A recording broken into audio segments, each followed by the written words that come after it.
Yes, people, welcome back to Arsenal with Ash, here to preview our next big game away at Villa. Aston Villa on a lunchtime kickoff. Big game. Villa Park's going to be rocking. It's going to be a massive test for us. The team that are in the best form of the league, best form even better than us. They've got what, five, I think 6 wins in their last seven. Only the one defeat at Anfield, where I think Emery got his tactics all wrong. But apart from that, they have been brilliant, absolutely brilliant. They started off the season poorly. I think they lost their first four or something like that without scoring. And yeah, now they find themselves in up in third. I think they are. I think Chelsea dropped down to fourth, Villa in third.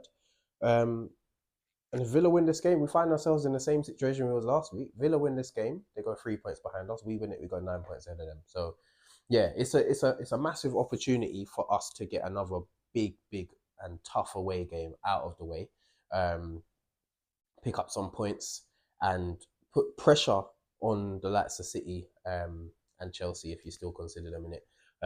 But yeah, to be the first game of the weekend, it's always tough, but it gives us an opportunity to go 8 points ahead of City before they play home to Sunderland later on in the day.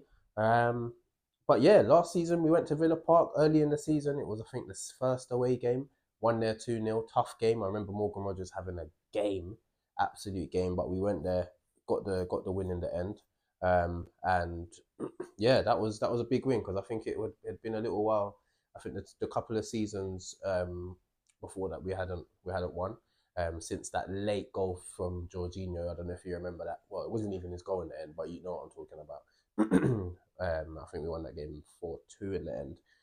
So yes, we've not had a great time at Villa Park, but yeah, I'm looking forward to this game. We're going to come up against a team with kind of different tactics. So all across the league, you get different challenges, and obviously we know Emery well. He was our manager, and he's gonna be.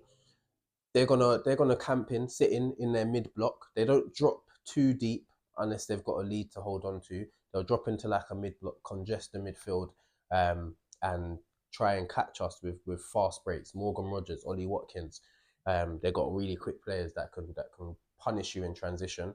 So they're gonna try and suffocate us. They'll be a bit physical as well. The likes of John McGinn, Onana, they got some real physicality in that midfield.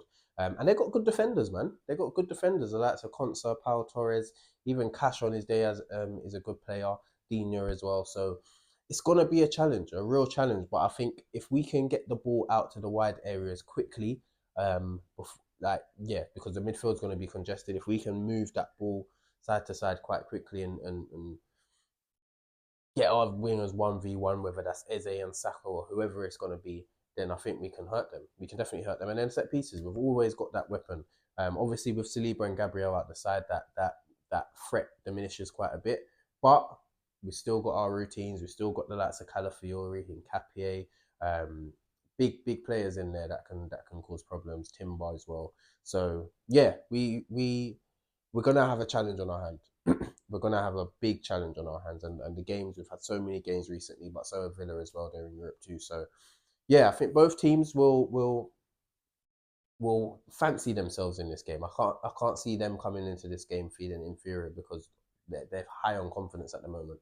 But with our strength of our squad as well, I think as the game goes on and we can make subs off the bench, the likes of Madueke, the likes of Martinelli, they can cause problems. Gyökeres or whoever it's going to be on the bench, we can. I think we'll have more options to change up the game. They have decent players as well to come off the bench, but I think in terms of actual game changers and players that have caused problems this season already, we've got that in abundance. So it's going to be a tough one. My predicted lineup for this game, I'm going to go with David Raya in goal to hopefully get another clean sheet.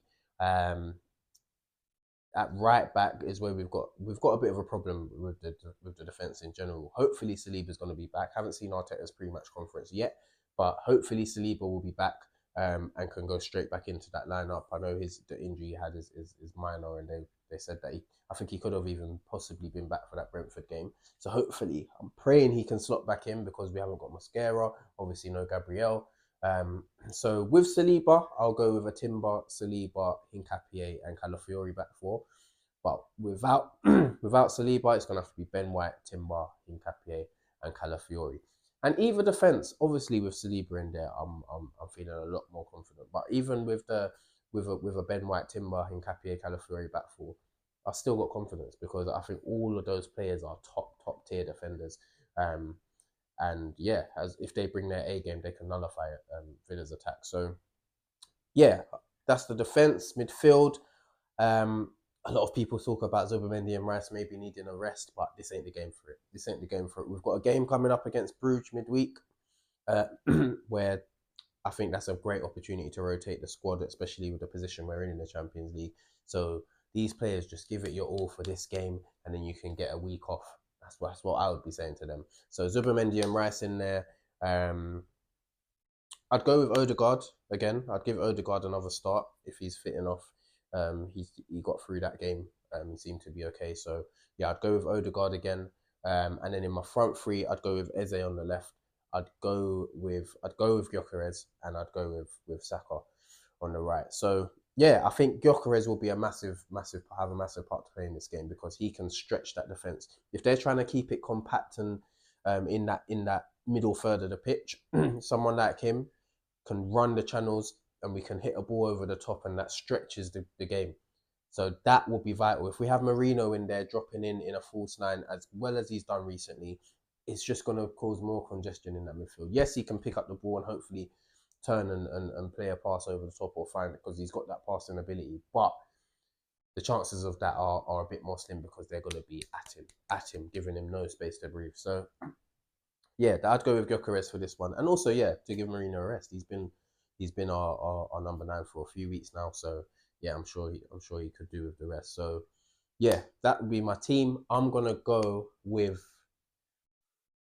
a narrow 2-1 win, a 2-1 win to Arsenal. I'm gonna go with Gyökeres to score, and I'm gonna go with Saka to score.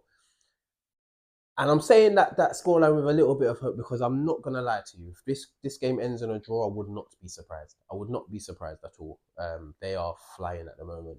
It's a tough place to go for anyone. They've beaten City there already as well this season. So yeah, it's going to be a tough game, but I back the boys to go out there and get the job done. And if we can win this one, it's huge. It is huge. With our next Premier League game being Wolves, who are winless, it would be massive for us. And to put the pressure on City, who have Sunderland, Chelsea, who go to Bournemouth, even if you want to consider the likes of Liverpool, Tottenham, whoever, it just puts pressure on those teams to go and do the job. So yes, let's hope I'm right. Let me know your thoughts in the comments. Like, share, subscribe, all of that stuff.